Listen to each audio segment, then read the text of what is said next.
Sa hinaharap, ang Amerika ay sinalanta ng matinding tagtuyot at handa na ang mga tao na pumatay para sa tubig. Umalis na ang karamihan sa mga tao, ngunit nanatili ang pamilya Home dahil iniisip ng ama na si Ernest na muling tutubo ang mga halaman kung makakakuha sila ng tubig. Naaalala niya noong berde pa ang lupain, ngunit ang anak niyang si Jerome ay hindi. Isang araw, sinubukan ng dalawang magnanakaw na pasukin ng isang maliit na gusali sa bukid ni Ernest sa pamamagitan ng pagtunaw sa kandado. Nahuli sila ni Ernest at pinaputukan sila, dahilan upang subukang bumaril ng isa sa mga magnanakaw. Agad siyang napatay, at ang pangalawang magnanakaw ay humingi ng awa, habang nagpapaliwanag siya na may nagsabi sa kanya na may tubig doon.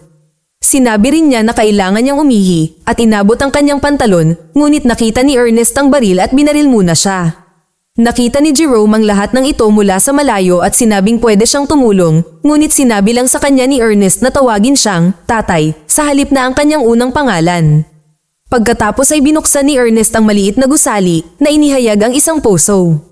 Sa kasamaang palad, hindi ito nagbibigay sa kanila ng tubig, kaya kailangan nilang pilitin ang kanilang mga hayop na magpatuloy ng hindi umiinom. Ang dalawa ay nagpatuloy at nakilala ang mga watermen, isang grupo ng mga tao na may hawak sa supply ng tubig at namamahagi ng tubig na nakuha mula sa malalalim na balon sa pamamagitan ng isang kasunduan sa gobyerno. Binigyan sila ni Ernest ng mga supply at binayaran siya ng mga lalaki ng tubig. Pinaalalahanan din niya si Jerome na huwag galitin ang mga taong ito dahil mapanganib sila, kailangan lang nilang gawin ang pangangalakal at mabilis na umalis. Madalas na sinusubukan ni Ernest na kumbinsihin sila na magbigay ng tubig para sa kanyang sakahan, ngunit ang mga watermen ay naniningil ng labis. Sa kanilang pag-uwi, natisod ang alaga nilang hayop at nasugatan ng husto. Dahil masama ang kondisyon ng hayop, binaril ito ni Ernest para matapos ang paghihirap nito. Si Jerome ay umiiyak, ngunit sumusumpa na kaya niya ito. Pagdating nila sa bukid, pinagsilbihan sila ng kapatid ni Jerome na si Mary ng ready to eat meal.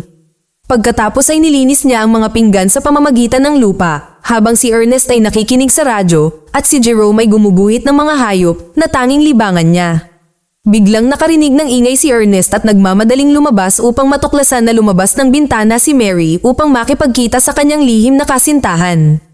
Kinabukasan, pumunta sina Jerome at Ernest sa auction house ni Sam at nagbid sa isang robot na kilala bilang Sim ulit Shadow o Sim upang palitan ang kanilang namatay na hayop. Ang anak ni Sam na si Flem ay nagbid din at nilabanan sila hanggang sa huli, ngunit nanalo si Ernest sa auction at lumaki lalo ang kanyang utang.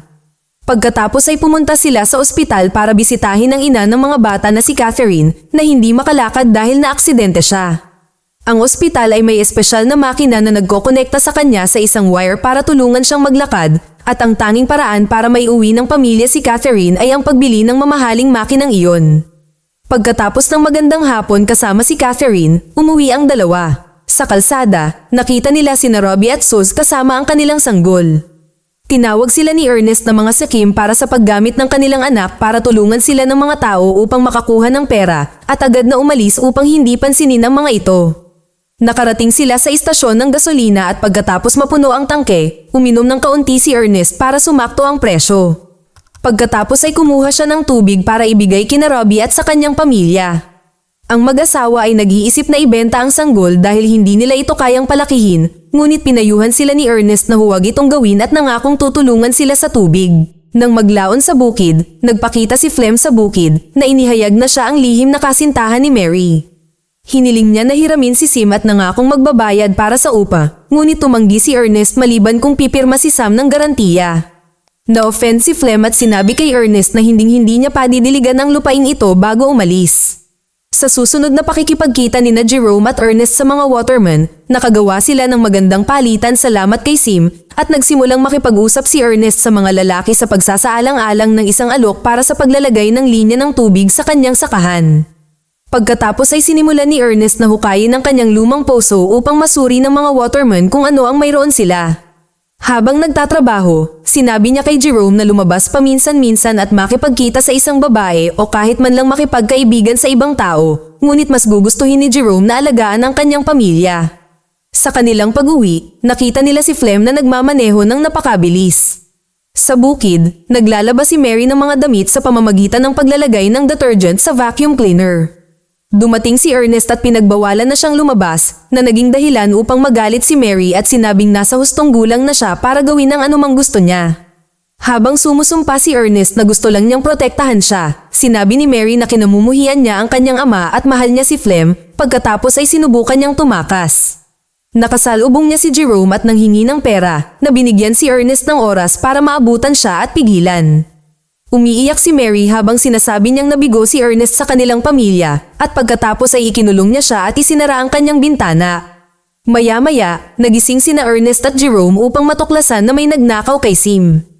Ipinagpalagay ni Ernest na si Flem ang kumuha nito at pumunta sa kanyang bahay, ngunit nalaman niya mula kay Sam na umalis si Flem sakay ng isang truck noong umagang iyon para pumunta sa bundok.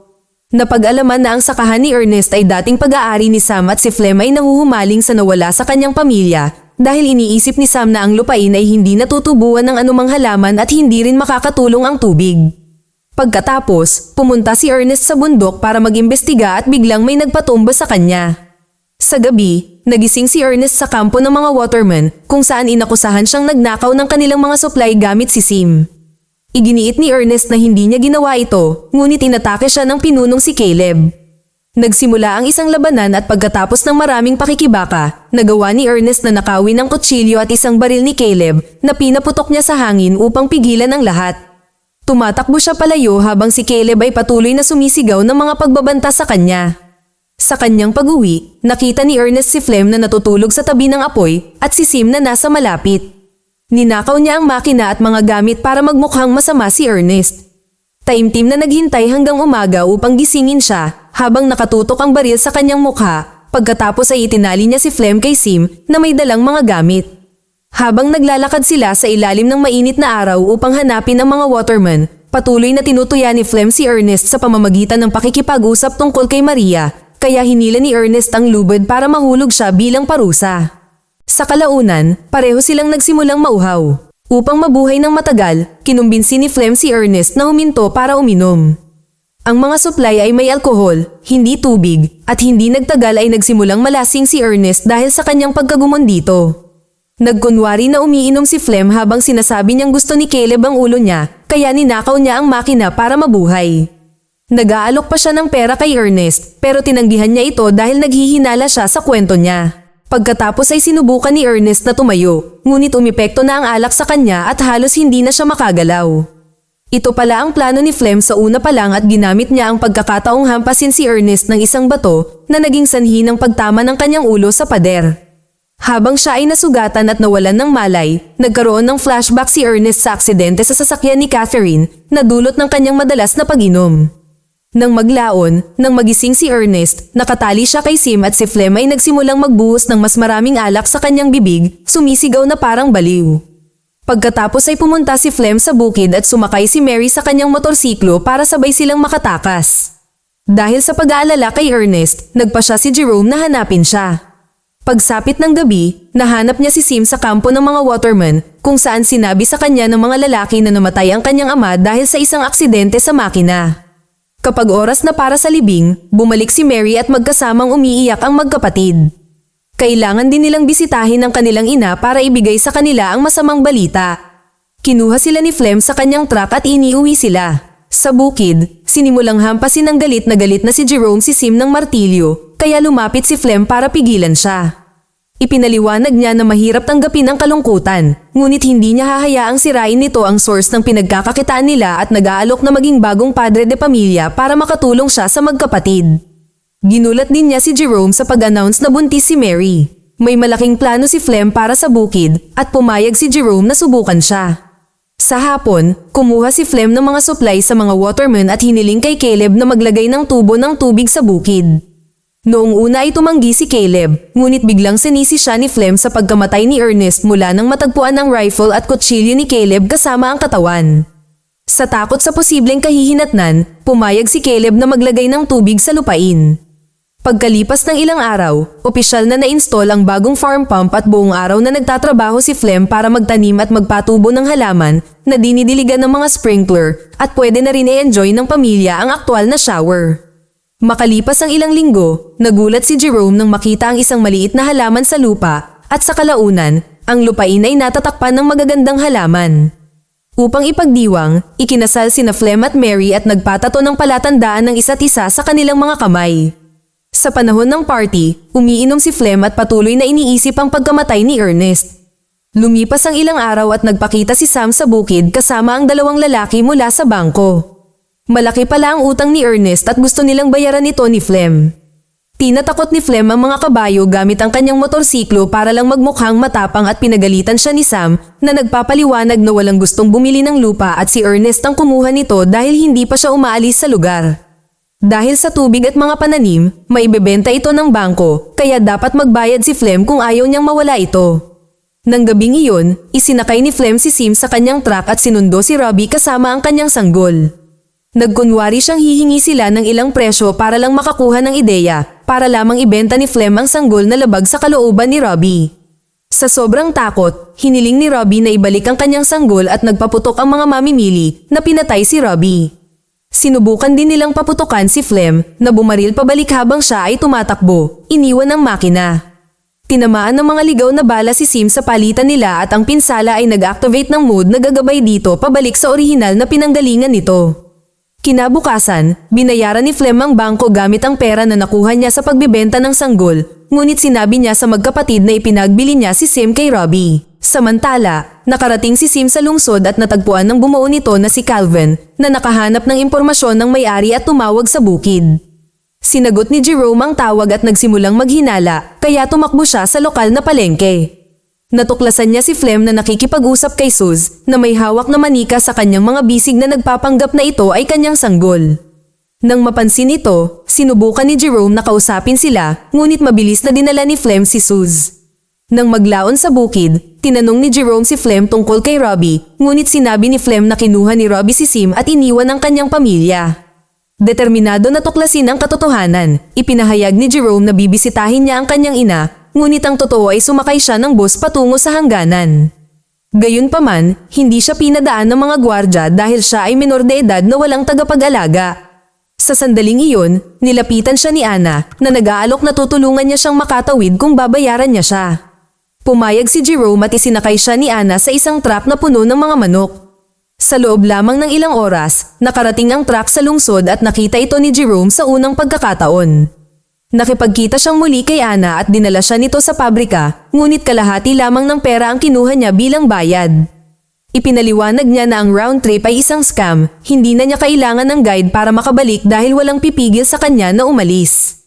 Bago siya umalis, tinanong ni Jerome kung may kilala ba siyang lalaki na nagngangalang Ernest, ngunit ngayon lang narinig ni Anna ang pangalan na iyon. Pagkatapos ay nakipagkita si Jerome kay Calvin na ipinakita sa kanya ang lahat ng mga function ng makina. Lumalabas na ang mga mata ni Sim ay mga kamera na ginawa upang malaman ang mga nakikita nito at naitala ang lahat ng nakita ni Sim. Tinuruan ni Calvin si Jerome kung paano ito gamitin at binigyan siya ng privacy. Naging emosyonal si Jerome nang makita niyang muli ang kanyang ama, ngunit napalitan ito ng nakakakilabot na pagtuklas nang malaman niyang pinatay ni Flem si Ernest. Itinali ni Flem si Ernest sa makina at ipinadala ito sa direksyon ng kampo ng mga watermen na nagmukhang nawala ng kontrol si Sim at aksidenteng nakaladkad si Ernest sa kanyang kamatayan. Dahilan para magkaroon ng breakdown si Jerome sa gitna ng opisina. Sa gabi, nagsisimulang umulan sa bukid sa unang pagkakataon sa loob ng mahigit isang dekada. Hindi nagtagal ay bumalik si Jerome at nagpanggap na walang nangyari. Tinanong siya ni Flem kung paano niya nabawi si Sim. Si Flem ay nalilito at tiningnan ang kamalig, nagulat nang makita si Sim na nakatayo doon na walang pinsala. Sinabi niya na marahil ay ibinalik ito ni Robbie dahil sa pagkakasala. Makalipas ang ilang araw, binisita ni Jerome si Catherine at nangakong aalagaan siya tulad ng ginawa ni Ernest. Isang hapon, si Flem at Jerome ay nanghuhuli ng mga hayop upang ilayo sila sa mga pananim. Nabigo si Flem sa lahat ng kanyang mga putok, kaya ibinigay niya ang baril kay Jerome, sinisisi ang sandata sa kanyang kabiguan. Si Jerome ay labis na natutokso na barilin si Flem, ngunit sa halip ay pumatay siya ng isang hayop na nagpapatunay na si Flem ang may problema. Pag-uwi nila, itinago ni Jerome ang baril sa kanyang silid. Sa tanghalian, sinabi ni Jerome na nakatanggap siya ng tawag mula kay Robbie na naghahanap kay Flem. Nabalisa si Flem dahil dito at natigilan siya, sinabing nagsisinungaling si Jerome. Pinagalitan siya ni Mary dahil sa kanyang saloobin at iginiit ni Jerome na nagsasabi siya ng totoo, kaya lumabas si Flem sa silid. Kinabukasan, nakatanggap si Flem ng sulat na isinulat ni Jerome na nagpapanggap na si Robbie. Ang mensahe ay humihiling kay Flem na makipagkita kay Robbie sa bangin dahil siya ay may problema. Bago umalis, hinanap ni Flem ang baril at sinabi ni Jerome na dinala niya ito sa tindahan upang ayusin dahil sinabi ni Flem na hindi ito gumagana ng maayos.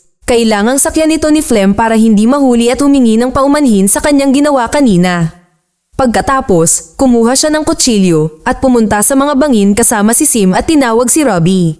Bigla siyang nahulog sa isang nakatagong hukay at nabali ang kanyang mga paa. Si Flem ay sumisigaw sa sakit at humihingi ng tulong kay Sim, ngunit hindi ito naiintindihan ng makina. Sa sandaling iyon, nagpakita si Jerome at nakatitig lamang kay Flem na may hawak na bato na nagpapaunawa kay Flem na alam ng bata ang katotohanan. Isang desperadong Flem ang humihingi ng awa ngunit hindi siya pinansin ni Jerome at patuloy na nakatitig sa kanya, hinahayaan siyang magdusa sa ilalim ng matinding sikat ng araw. Sa kalaunan ay nagsimulang sumigaw muli si Flem para humingi ng tulong at nagmakaawa kay Jerome na isipin ang kanyang kapatid at ang sanggol. Nagpatuloy siya sa isang mahabang talumpati tungkol sa mga aksidente at panghihinayang na nagpagalit kay Jerome na sa wakas ay binaril niya si Flem at tinapos ang kanyang kasamaan. Pag-uwi ni Jerome, hinayaan niyang isipin ni Mary na iniwan siya ni Flem at hindi sinabi sa kanya kung paano namatay si Ernest. Salamat sa pera mula sa mga pananim, kaya na nilang bumili ng tunay na pagkain sa ngayon at nagkasundo ang magkapatid na mabibili na nila ang makina para makasama na nila ang kanilang ina. Sa huling eksena, binura ni Jerome ang lahat ng footage mula kay Sim, handa nang magsimula ng bagong buhay.